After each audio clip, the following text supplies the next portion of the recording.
चलिए अगला टॉपिक है हमारा अंशों का अति अभिधान, जिसको इंग्लिश में बोलते हैं ओवर सब्सक्रिप्शन ऑफ शेयर्स। इसका मतलब क्या होता है?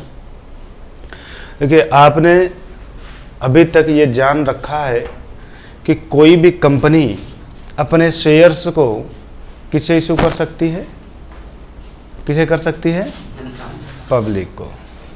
लेकिन प्राइवेट नहीं, पब्लिक कंपनी। जब कोई पब्लिक कंपनी अपने अंशों का निर्गमन जनता को करती है तो जनता आवेदन अगर उससे ज़्यादा अंशों के लिए कर दे तो उसी को हम कहते हैं ओवर सब्सक्रिप्शन। जैसे कंपनी 30,000 अंशों को निर्गमन करना चाहती थी। कितने अंशों का? 30,000 अंशों का निर्गमन करना चाहती था। 30,000 अंशों का निर्गमन मतलब कि कंपनी 30,000 शेयर्स चाह रही थी कि हम पब्लिक को देंगे, और पब्लिक ने जो एप्लीकेशन कर दिया वो 50,000 शेयर के लिए कर दिया। तो सोचिए, आपके पास सिर्फ 30,000 ही शेयर है, और जबकि खरीदने के लिए जो एप्लीकेशन आपके पास आ गया वो कितने शेयर के लिए आ गया? तो क्या आप 50,000 शेयर दे पाएंगे? नहीं दे पाएंगे। तो उस केस में आप क्या करेंगे? तो वहाँ पे कुछ तरीके होते हैं, ठीक है। तो सबसे पहले अंशों का अति अभिधान कब होगा? तो जब कंपनी के द्वारा निर्गमित किए गए अंशों से अधिक शेयर्स के लिए आवेदन प्राप्त हो जाए तो उसे हम अंशों का अति अभिधान कहते हैं। ये हो जाएगा। अब जो अति अभिधान आया है उसका हम ट्रीटमेंट कैसे करेंगे? जैसे कंपनी चाह रही थी 30,000 शेयर्स को इशू करना। कितने शेयर्स को? 30,000 शेयर्स को इशू करना चाह रही थी, जबकि कंपनी के पास जो एप्लीकेशन रिसीव हो गया वो 50,000 शेयर्स के लिए हो गया।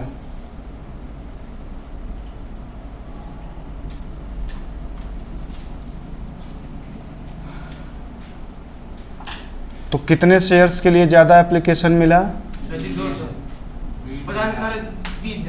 20,000 शेयर्स के लिए जो ज़्यादा एप्लीकेशन मिला उसी को ओवर सब्सक्रिप्शन बोलेंगे।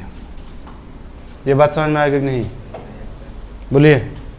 अब इस 20,000 का ही कंपनी को करना है समायोजन। तो ये 3 तरीके से किया जाता है। पहला, पूरी तरीके से वापस कर दीजिए।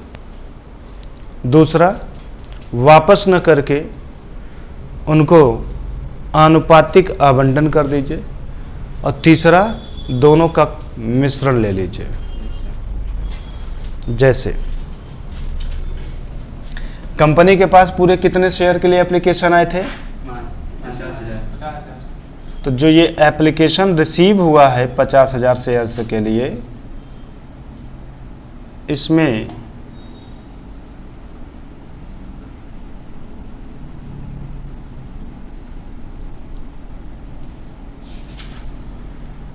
A, B, C, D, E ये 4 लोग थे। A ने जो एप्लीकेशन किया है वो 10,000 शेयर्स के लिए किया है। कितने शेयर के लिए? 10।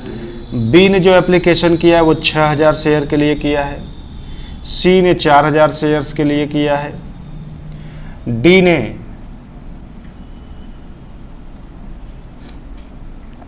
10,000 शेयर्स के लिए किया है, और E ने 20,000 शेयर्स के लिए किया है। इस तरीके से जोड़ दीजिए तो कितना हो जाएगा? हो गया। अब कंपनी क्या करे? तो एक है कि 30,000 शेयर्स होल्डर को, 30,000 एप्लीकेंट्स को 30,000 शेयर दे दीजिए।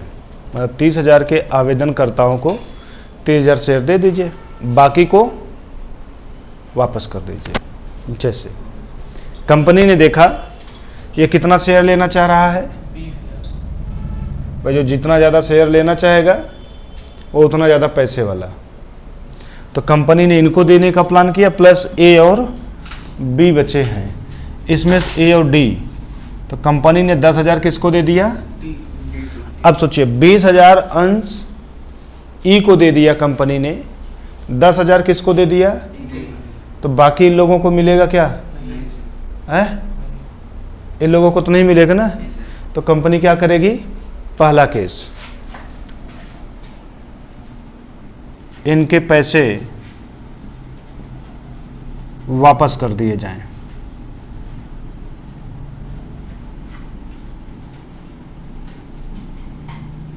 सही बात है कि नहीं?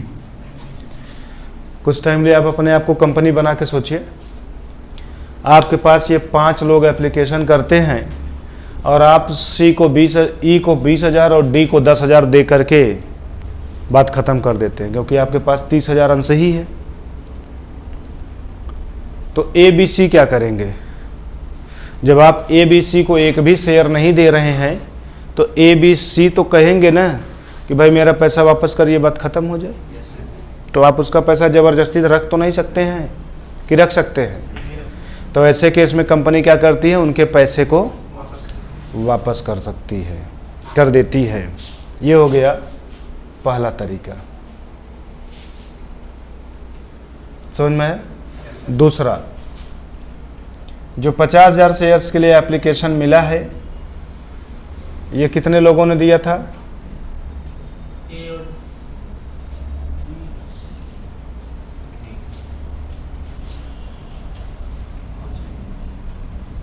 यही लोग दिए थे। ए ने दिया था कितने शेयर्स के लिए? 10,000, बी ने 6,000, 4,000, 10,000, 20,000। यही ना। अगर 2 लोगों को दे करके बाकी लोग को वापस कर दिया गया था तो बाकी लोग तो नाराज हो गए थे, पहली चीज। दूसरी चीज, हो सकता है बाद में ये सभी लोग बहुत अच्छे पैसा कमाने वाले हो जाएं और यही लोग गरीब हो जाएं, तो कंपनी पैसा कहाँ ले पाएगी? जब गरीबे हो जाएंगे तो आगे चल के पैसा दे पाएंगे क्या? तो कालशील एरियर बनने लगेगा। तो कंपनी क्या करती है इस केस में? आनुपातिक आवंटन करती है। कौन से आवंटन? आनुपातिक आवंटन, जिसको इंग्लिश में बोलते हैं प्रोराटा, प्रोराटा अलॉटमेंट। ये कैसे होता है? तो इसको कहते हैं कि जो जितने शेयर के लिए एप्लीकेशन किया हो उसी का रेशियो बना दीजिए। क्या बना दीजिए? तो अगर हम इसका रेशियो बनाना चाहें तो सोचिए 10,000 के लिए ए ने किया है, 6,000 के लिए, 4,000 के लिए, 10,000 के लिए और 20,000 के लिए। यहाँ से हर जगह से एक 0 हटा सकते हैं कि नहीं? हट गया। अभी भी हर जगह से एक 0 हटा सकते हैं कि नहीं? अभी भी हर जगह से एक 0 हटा सकते हैं कि नहीं? अब क्या हर जगह से एक 0 हट सकता है? नहीं। तो सबसे छोटी संख्या क्या है? क्या 4 से काटेंगे 6 कटेगा? तो नहीं काट सकते, पहले 2 से काटते हैं। 2 5 जा, 2 3 जा, 2 2 जा, 2 5 जा, 2 10 जा। इससे और छोटा नहीं बना सकते हैं, इससे और छोटा नहीं बना सकते हैं। बात समझ में आया? तो अनुपात क्या बना? 5:3:2:5:5:10 बना। इसी अनुपात में बांट दीजिए। 50,000 शेयर्स के लिए एप्लीकेशन मिला है, उसी का आपने क्या बना दिया? अब ए को कितना शेयर मिलेगा? तो 30,000 शेयर टोटल है। 30,000 में से 5 डिवाइड बाई 5 3 8 2 10 5 15 25 काट देंगे तो 6,000 शेयर किसको मिलेगा? ए को। 10,000 के लिए एप्लीकेशन किया लेकिन पाएगा कितना? 6,000।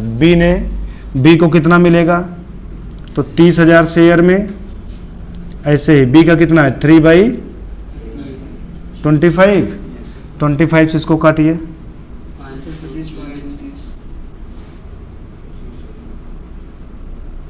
1200 आएगा क्या? 1200 का 3 में गुणा कर देंगे तो 3600 मिलेगा किसको? सी का निकालना है तो 1200 में 2 का गुणा कर दे, बोलिए। इसका 12 पंजे 60, अगले का 120 का मतलब 12,000। तो 12,000 इनको, 6,000 इनको, 2400 इनको, 3600 इनको, 6,000 इनको, बोलिए। मिल गया? क्या कोई भी व्यक्ति नाराज हुआ है? इसी प्रक्रिया को कहते हैं आनुपातिक आवंटन। क्या कहते हैं? अब दूसरा प्रश्न बनता है इसी केस में। 10,000 अंशों के लिए किसने आवेदन किया था? उसको कितने अंश दिए गए? क्या उसके 4,000 अंशों का पैसा वापस करेंगे कि नहीं? करेंगे कि नहीं? तो कंपनी क्या करती है उस केस में? या तो उनके 4,000 अंशों का पैसा वापस कर देती है, या फिर इन्हीं से कंपनी कहती है कि क्या करेंगे वापस लेकर के। उन 4,000 अंशों पे जो भी पैसा हमारे पास आपका पड़ा हुआ है उसको पड़ा रहने दीजिए, जब आवंटन वाला पैसा मांगेंगे तो आप उतना पैसा काट लीजिएगा। तो उसको बोलते हैं एडजस्टमेंट। क्या बोलते हैं? अभी बात नहीं समझ में आई है ना? इसको आप लिख लीजिए, इसी को मिटा करके तो यही समझाते हैं कैसे एडजस्टमेंट होता है। लिखिए इतना तो।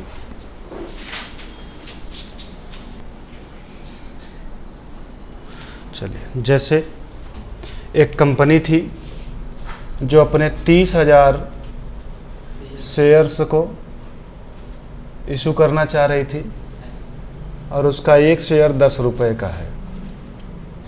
उसने एप्लीकेशन पर 3 रुपया, अलॉटमेंट पे 2 रुपया, कॉल पे 5 रुपये की मांग किया। ठीक है। अब सोचिए, कंपनी एप्लीकेशन पे कितना पैसा मांग रही थी? कितना मांग रही है? 3 रुपये। और एक शेयर्स की वैल्यू कंपनी ने डिसाइड किया है 10 रुपये, यही ना? बोलिए। उस 10 में से 3 रुपया एप्लीकेशन पे,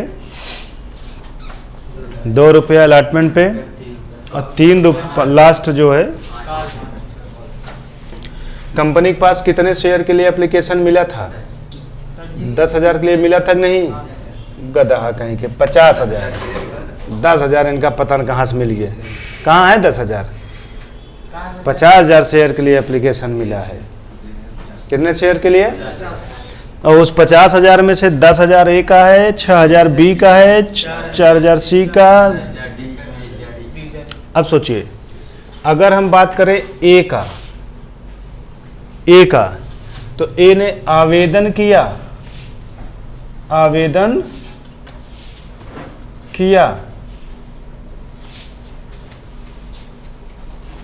10,000 अंशों के लिए, 10,000 अंशों के लिए किया ए ने। और ए ने अगर 10,000 अंशों के लिए आवेदन किया है तो जो भी आवेदन की राशि रही होगी उसी से गुणा करके कंपनी को पैसा ए ने दिया होगा कि नहीं? तो कितना दिया? 30,000। लेकिन कंपनी ने ए को अंश कितने दिए? अंश कितने दिए? कंपनी ने अंश दिए कितने?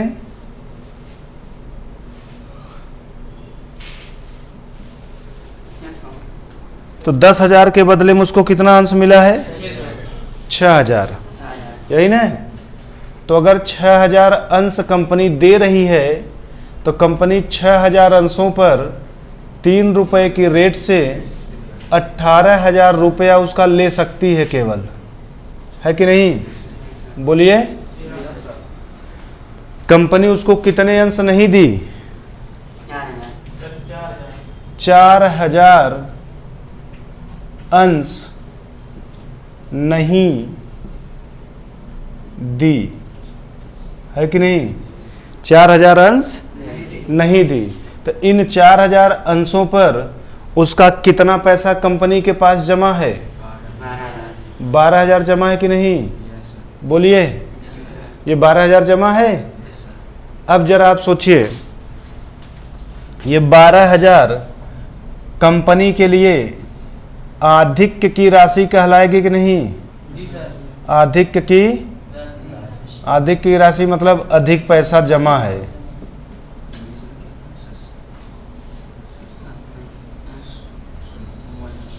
ठीक है। अब कंपनी क्या करे? तो इसके लिए दो तरीका लगाती है।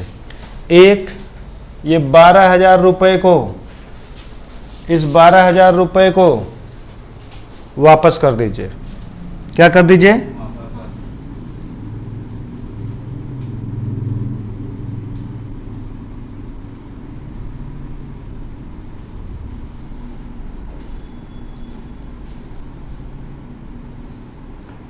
कंपनी द्वारा वापस कर दिया जाए, है कि नहीं? कुछ टाइम के लिए सोचिए, आप सभी लोग कंपनी हैं। ए नाम का कोई व्यक्ति था, उसने आपके पास 10,000 अंशों के लिए आवेदन किया था। कितने अंशों के लिए? कितने रुपए के रेट से? तो ये दिया था।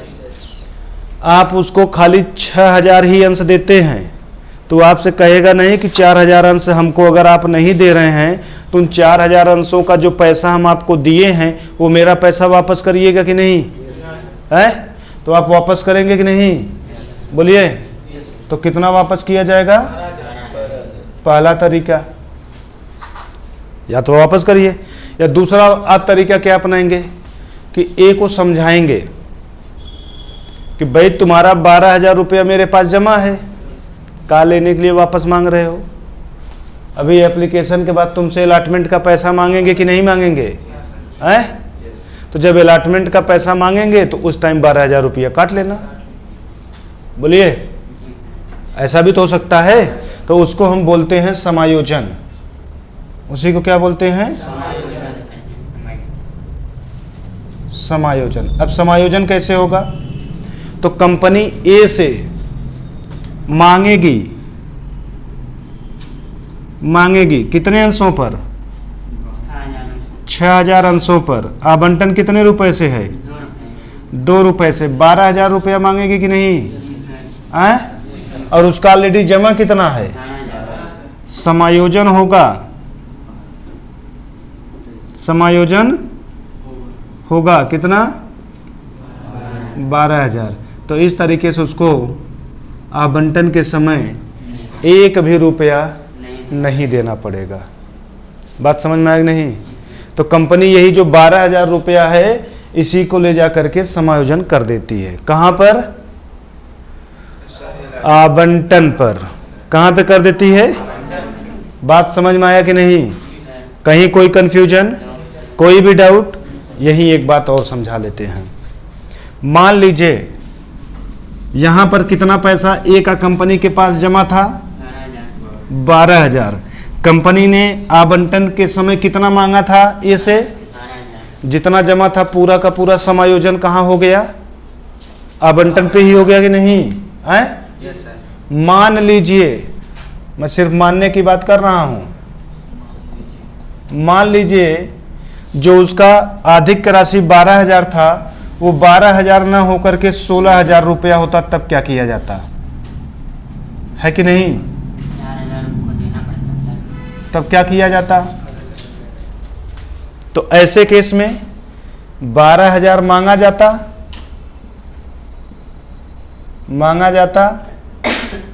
आवंटन पर और 12,000 रुपया समायोजन हो जाता, है कि नहीं? तो बचता कितना? यहां तो एक भी नहीं होता। बचा हुआ 4,000 क्या होता? बचा हुआ 4,000 का क्या होता फिर? तो उस 4,000 को आगे भी तो ले जाकर एडजस्ट करेंगे। कहां ले जाएंगे? तो उसी 4,000 रुपए को आगे हम कॉल्स इन एडवांस के नाम से लिख लेंगे, जिसको हम ले जाके काल वाले राशि पे एडजस्ट कर देंगे। ठीक है? काल पर ले जाके क्या कर देंगे? समायोजन कर देंगे। बात समझ में आ गया कि नहीं है? अब मान लीजिए कि काल पे भी ले जा करके समायोजन करें और फिर भी उसका पैसा बच जाए, तब क्या होगा? तो काल के बाद तो कुछ नहीं है ना, तब वहीं पे वापस हो जाएगा। मान लीजिए नहीं बचा तब तो कोई दिक्कत ही नहीं, मान लीजिए अगर बच गया तो समझ में आ गया। तो आधिक्य की राशि का ऐसे ही पूरा कंप्लीट समायोजन किया जाता है। जो आपको ये कॉन्सेप्ट दिया गया है, यही पूरा कॉन्सेप्ट हमेशा याद रखे रहिएगा। आगे जो भी क्वेश्चन लगाएंगे एकदम आसान आपको लगेगा, और यदि ये कॉन्सेप्ट भूल जाएंगे तो आगे की कोई भी क्वेश्चन आपको समझ में नहीं आएंगे। और ये क्वेश्चन भूल जाएंगे तो एक भी क्वेश्चन आप फार फीचर का नहीं लगा पाएंगे। हरण का क्वेश्चन आपके सर के ऊपर से उड़ जाएगा। ये रियलिटी बता रहे हैं। आज का ये सेशन आपके लिए सबसे ज़्यादा इंपॉर्टेंट है। अगर आप चाहते हैं कि बोर्ड पेपर में हम फार फीचर वाला क्वेश्चन करके आएँ, तो ये आपको आना चाहिए कि कैसे कैसे क्या क्या किया जाता है। जब कंपनी को कभी भी आवेदन की गई निर्गमित किए गए अंशों से अधिक अंशों के लिए आवेदन मिल जाए तो उसका वो कैसे समायोजन करती है, क्या अकाउंटिंग ट्रीटमेंट करती है, तो वापस कर देना, आनुपातिक आवंटन कर देना। और अगला था दोनों का मिश्रण। तो मिश्रण समझाने की कोई जरूरत तो है नहीं। दोनों मिश्रण में क्या होता है, कुछ लोग को वापस कर दीजिए, कुछ लोग को आनुपातिक दे दीजिए। तो ये तो आसान तो है ही, जिसका वापस हो जाए वापस, और जिसका आनुपातिक हो जाए अनुपातिक निकालना बताया ही है, निकाल के 2 मिनट में इसे लगा दीजिए, हो जाएगा। तो इसको पूरा कंप्लीट नोट कर लीजिए और एक एक स्टेप को माइंड में याद भी रखिएगा। खड़ा करा करा के पूछेंगे, ठीक है।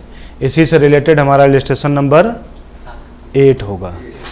इलस्ट्रेशन नंबर 8 इसी से रिलेटेड है। तो उस इलस्ट्रेशन को नेक्स्ट वीडियो में हम लोग कंटिन्यू करेंगे। इस वीडियो में इतना ही पढ़ना है, इसको नोट कर लीजिए, फिर अगले वीडियो में कराते हैं इलस्ट्रेशन नंबर 8।